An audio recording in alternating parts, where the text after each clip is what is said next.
After 2 years in a pandemic, things were starting to look normal. Cases going down, mask mandates getting dropped, people gathering with their families. And then, over the holiday weekend, we got hit with this. A worrisome new COVID variant rears its head. Concern over a new highly transmissible COVID variant. New Omicron cases now confirmed in Canada, Australia, Denmark, and suspected in France. But before you go into panic mode, which the president says you should not do, by the way, let's break down what we actually know and what the new Omicron variant could mean for us locally.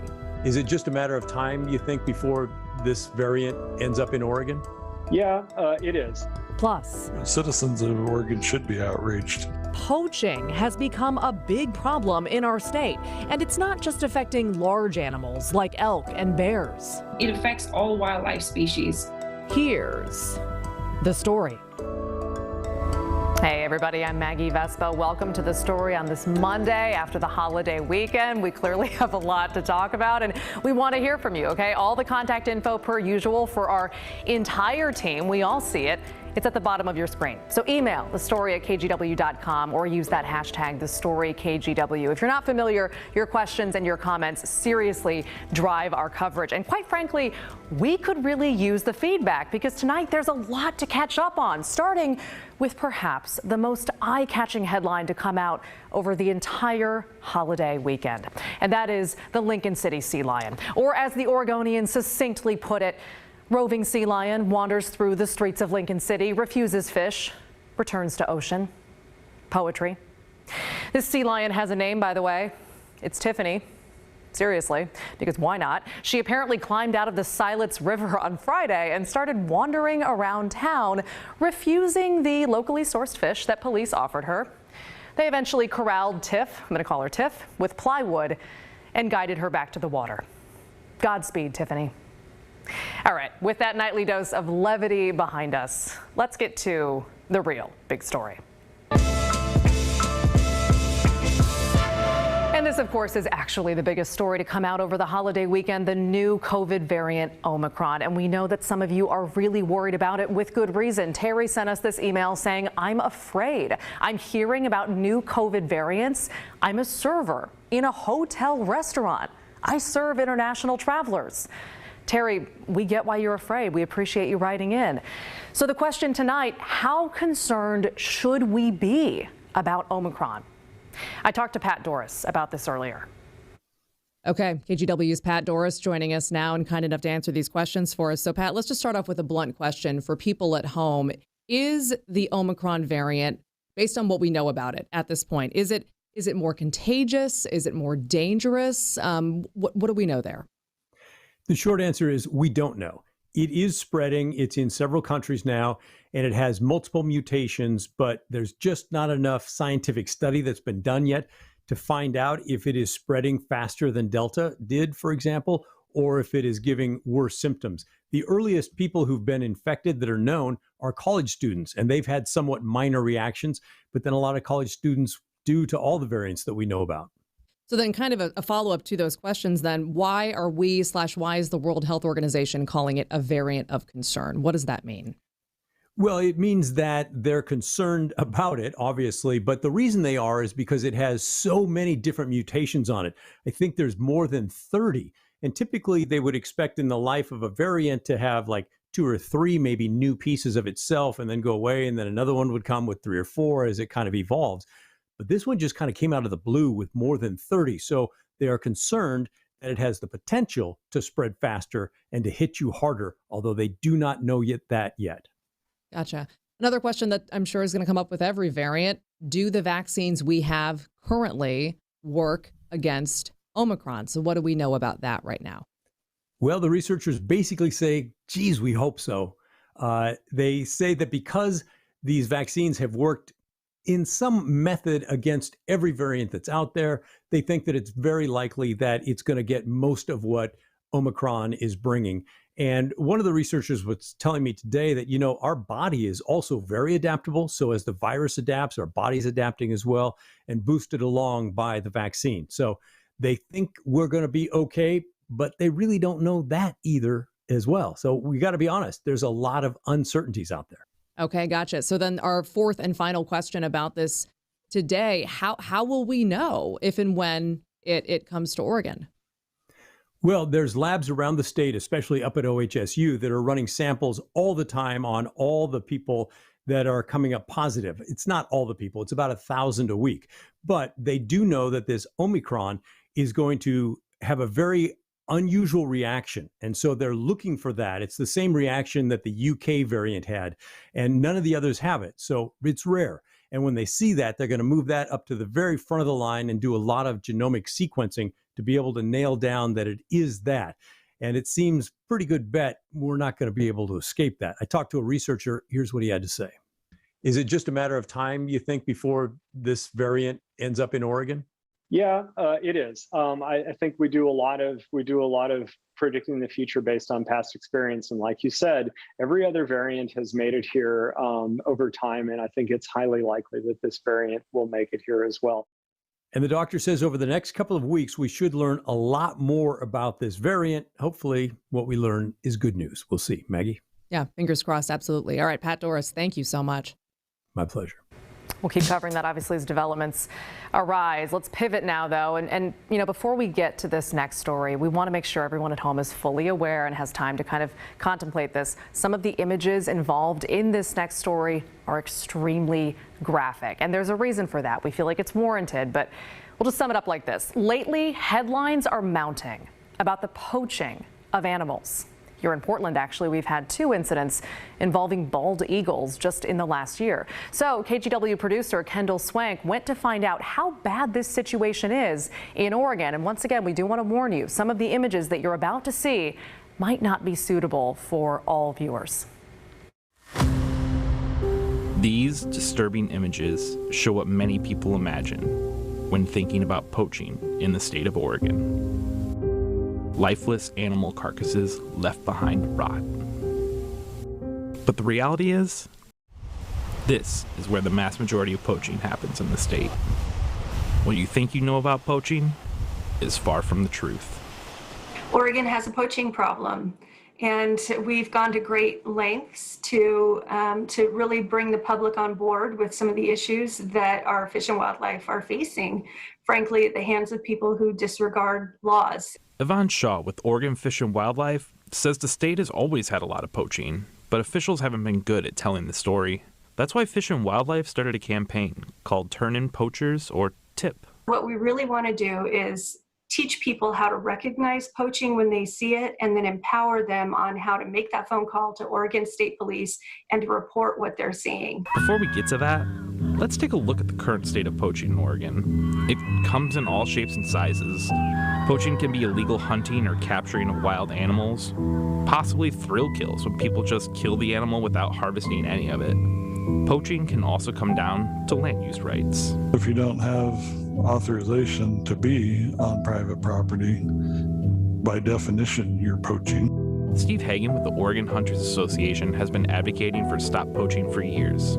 He leads the group's anti-poaching tips line and is one of the boots on the ground that reports questionable behavior in the woods. Citizens of Oregon should be outraged when wildlife or fish that they enjoy are taken in a manner that is not lawful. This is a breakdown of the numbers related to poaching in the state from 2012 to 2020. Crabs, clams, and pink shrimp are the vast majority of incidents over the 8-year stretch, followed by every imaginable marine life like trout, tuna, and different types of native salmon. Hundreds of deer and elk are poached every year, and dozens of other large animals like bears. For Hagan, one of the most difficult animals to see poached is bighorn sheep. According to data from the state, there are only 3,200 of them in Oregon, and poaching one can cost up to $50,000 in fines. That blows the mind of a lot of people. $50,000. No animal's worth $50,000. Hunters can get a once-in-a-lifetime tag to hunt the sheep. That costs as much as $160,000. And with poachers decreasing the population, the hunters may never be able to find the sheep. Hunters are not the only people concerned about the state of poaching. Conservation groups like Defenders of Wildlife are also sounding the alarm on the current situation. Poaching being as heinous a crime as it is, it affects all wildlife species, whether it be game species such as elk, deer, species that people hunt or seasonally harvest. But then it also affects, like I mentioned, species that are threatened or endangered. Defenders of Wildlife look at the ways that solve the poaching problem as a three-prong approach. Shristi Kamal says Oregon started taking major steps to address poaching back in 2019. So when the legislature funded the Stop Poaching campaign, it was sort of our first recognition of like, yes, it is a concern in Oregon, and yes, we have to do something to address it. The Stop Poaching campaign relies on people like you to step up and report when you see something. You can stay anonymous and be rewarded up to $1,000 for your tip. In some specific cases, you can make much more from the Oregon Hunters Association tip line. Outside of your tips, Oregon State Police go out into the field for several sting operations this time of the year. Senior Trooper David Herman and Lieutenant Doug Schugart are leading this operation in the northwest part of the state. They're setting up a specific decoy here because of the issues in the past. On this particular day, they're looking for people who have the wrong tags for this unit, people who are shooting the wrong kind of animal in this unit, and people who are just flat out poaching.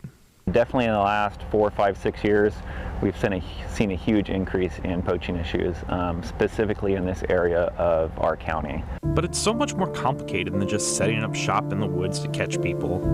What about all that sea life? Well, as a commercial fisheries, there's a lot that goes into a lot of regulations with the amounts that can be harvested, and the seasons, obviously. In the markets, how we determine that is basically just doing inspections and things like that. While it's difficult to say when and how poaching in the state of Oregon improves, one thing is for sure.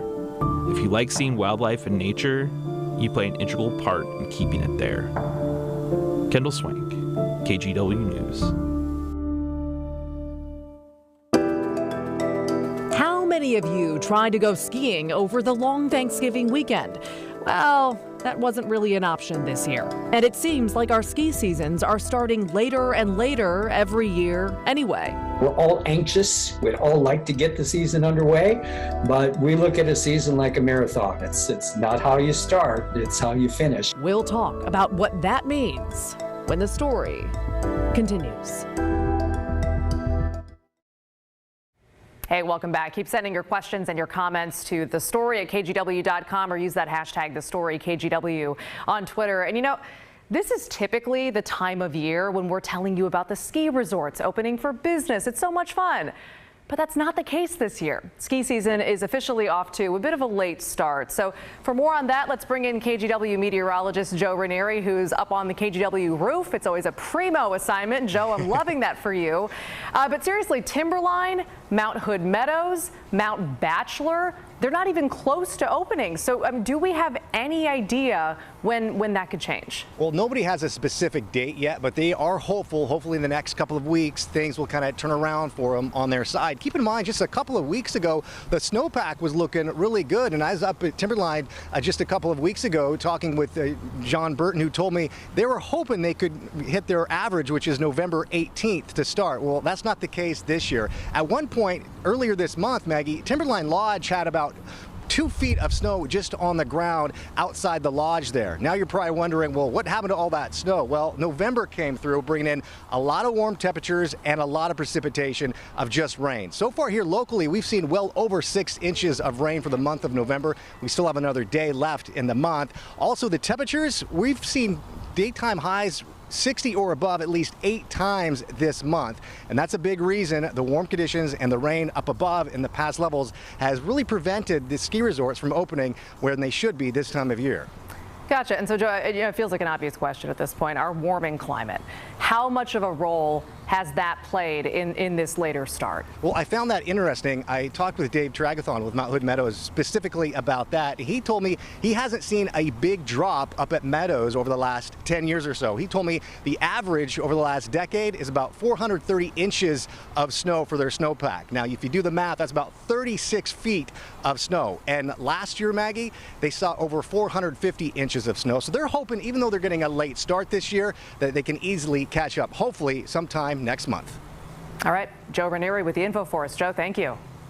Let's bring in Chief Meteorologist Matt Safino now. I mean, so another question, like, what does this mean for our winter overall? What do you know about what this means? We skiers get anxious this time of the year. Are you okay? I'm having a little bit of a thing. Okay, yeah, I need to. I'll work you're through it. Well, yeah. But we do. We want to ski, and if you can get going by Thanksgiving, that's always a bonus. And as Joe said in this story, we usually do at Timberline, November 18th being the average opening. But we don't always get it by Thanksgiving, and we usually always get it by Christmas. I'm so excited, I just ran into my own wall there. How about that? All right, so what I did here is I looked at 3 different years, and there are many others with different data, but here's a sample of 3 for you. And I looked at the November snowfall versus what the season ended up doing at government camp, and I like government camp for a couple of reasons. Number one, we have a good record, good data set to work with. Plus, it's relatively lower elevation down at 4,000 feet, so it gives you an indication as to how cold the winter is. If it's super warm, you don't get a lot of snow at government camp. So this year, only 7 inches of snow at government camp this month, and that's how it's going to end, because we won't get any new snow at government camp between now and the next 2 days, right? So how will the year turn out? Well, don't know just yet, do we? But here's a couple things to consider. 1954, 1955. November only had 12 inches of snow, ended up with over 300 inches at government camp, the average being 257 at Govey, and the November average is a healthy 31 inches. Didn't get close in either one of those years. More recent history, 2008, 2009, 17 inches of snow at government camp in November of 2008, ended up with 330 inches that year, turned into a monster year. So November snowfall does not always tell you how the rest of the season is going to go. What does give us a good clue, and it's not always the case, but what does give us a good indication as to how our winter weather will go is La Nina, and for that we look at the sea surface temperatures across the equatorial eastern Pacific Ocean. See this little line of yellow right here? That's water that is cooler than average. That changes the distribution of heat and moisture in the atmosphere, pushes it farther west in the western Pacific. That in turn changes the position of the jet stream. That, with La Nina, which is what we have, usually turns into a very good snowfall winter for the Cascades. In case you're wondering about the blob, there's no blob in the North Pacific right now. That can have an impact on our winter weather and summer weather as well, but we've got cooler than average water across the North Pacific, which usually can bode pretty well for us too. So again, it's just too early to say that we're not going to have a ski season or we're going to have a bad ski season. I'm really bullish that it's going to turn into a really good ski season actually. In the near term, don't see a lot coming to Oregon, but we begin to see some pretty decent snowfall in the Washington Cascades towards the end of next week. I think the Oregon Cascades will get in on the action sometime around the middle of next month, Maggie. So don't lose hope. Are you okay? I'm between, the snow thing and hitting my wall here. Yeah, I'll be all right. But Maybe thanks for checking. It's a good thing you're not skiing if you're just running into the wall. It just throws me off. Oh man, I love it. All right, Matt, that's awesome. Thank you so much. I think I pulled a muscle. Okay, when the story continues, we actually have an update on a very serious topic. Oregon's rent assistance backlog. The good news is a lot more people have gotten the help they need. The bad news is there are still plenty more waiting on those rent payments, including one man we spoke to who got approved for help in June. He's still waiting. That's next. Welcome back. Let's get right to a viewer question. Cameron wrote, can you do a more in-depth follow-up regarding the federal rental assistance money Oregon will not be receiving because they have not dispersed enough of what the state has already received? And then she added, this should be criminal due to the impact on tenants, homelessness, and landlords. Karen, thank you for writing in, and frankly, you have a really good memory. So for everyone else, a quick refresher. I mean, you guys know, during the pandemic, a lot of people lost their jobs, lost their incomes, and subsequently were on the brink of losing their housing. Local, state, and federal officials then passed eviction moratoriums to temporarily protect tenants. And every time those moratorium deadlines neared, experts warned of waves of evictions, and tenants like Ryan Bowser told us how frightened they were. I talked to Bowser for the first time about a year ago. The then father of 3 had a job as a janitor at Oregon State University, but he and his girlfriend, who was also working, couldn't afford childcare too. And that meant one of them had to consistently forfeit a paycheck to stay home with the kids who were going to school at home. They were struggling. And on top of all of that, Bowser had just learned his girlfriend was pregnant with baby number 4. We're kind of still processing that while still trying to, I guess, process the possibility of being homeless in a couple of weeks. I mean, we're a few weeks away from, probably one of the worst realities of our lifetime. Okay, so enter massive federal relief packages. Congress, you probably remember, passed multiple, and they funneled waves of rent assistance down to the states to dish out to renters. Now, if we had a record player, this is where it would scratch, because Oregon, like a lot of states, was not prepared for that need. Staff told us, frankly, they were overwhelmed with rent assistance applications. And very quickly, it became clear the state was lagging painfully behind on actually distributing that money. Back in August, to that point, we reported another deadline was looming, this time from the U.S. Department of Treasury, which required states dole out 65% of their federal rent assistance funding by September 30th, this past September 30th. If they failed, the feds would start taking that money back and giving it to states and counties who were, frankly, working faster. So back to Karen's question, what she was asking was, did the feds take money back from Oregon? The answer? No, they did not. A rep for Oregon Housing and Community Services told us, quote, Oregon was one of a handful of states that met the U.S. Treasury's benchmark for paying out or obligating 65% of our funding before September 30th. In fact, Oregon is now doing so well, officials say, it's 8th in the country for getting this money out. Let's drill down on that progress. This is the state's live online dashboard. I want to point out two things. Look at those blue boxes. First, that number on the top left, blue box, we're going to zoom in, of its roughly $200 million in federal rent assistance funds. Oregon has now doled out close to $150 million. In August, they had dispensed about $11.6 million. Now we're at nearly $150 million. So they have really picked up the pace. The second thing, the number just to the right of that, $28.3 million, that's the amount of money the state has promised to pay people, but just physically hasn't gotten them their checks yet. Now, if you're impacted by this issue, obviously your take on that progress kind of depends on which category you fall into. If you're part of that first category, the growing majority of renters who have gotten approved for and received assistance, this is great news. And by the way, that's Ryan Bowser's case. I talked to him on the phone today. His family, including the new baby, Illidan, got their 9 months worth of assistance back in August from the state of Oregon. It went straight to their landlord. He said it was super smooth. The landlord was thrilled, and it was just a huge relief all around. And we're so happy for them. Then there are people like Musanda Mwango.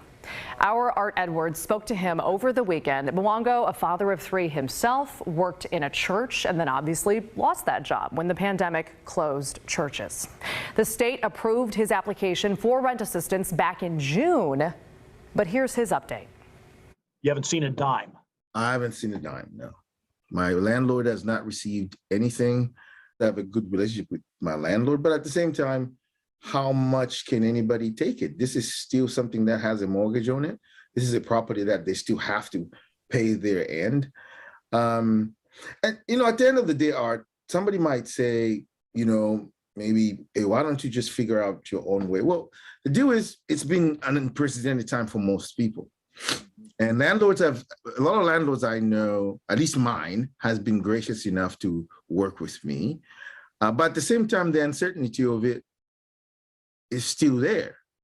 You're still unsure about whether or not will I spend next Christmas in the same place I'm at. You still have that feeling of like, okay, the winter is coming up.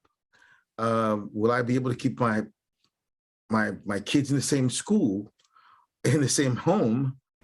Yeah, those are difficult questions. So we're going to wrap this up with one more look at that live dashboard, zooming into this number, 50,945. That is the total number of applications filed to the state. And about half of those have been processed, approved, and paid out. But officials say new ones keep coming in. They are still getting flooded with applications. That number just jumped exponentially, they say. So much so, they're going to be pausing this process for 6 weeks so they can catch up. That pause starts Wednesday, December 1st, this Wednesday. So if you've fallen behind on rent and you have not applied for assistance, they say do that now. The web address, obviously in the Chiron right now at the bottom of your screen, OregonRentalAssistance.org. OregonRentalAssistance.org. We will stay on this story throughout the week, and we'll also, by the way, check in on how the state of Washington is doing as well. All right, we're going to finish this story when we come back right after this.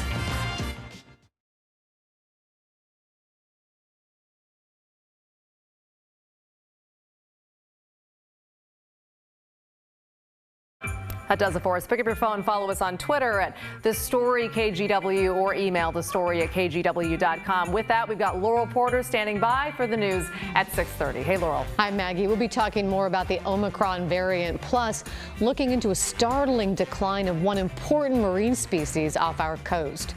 The news at 6:30 starts now. This is KGW News at 6:30. We begin with a warning tonight over the new COVID Omicron variant. The World Health Organization says there is a very high risk it will spread to other parts of the globe. The variant was first reported last week in southern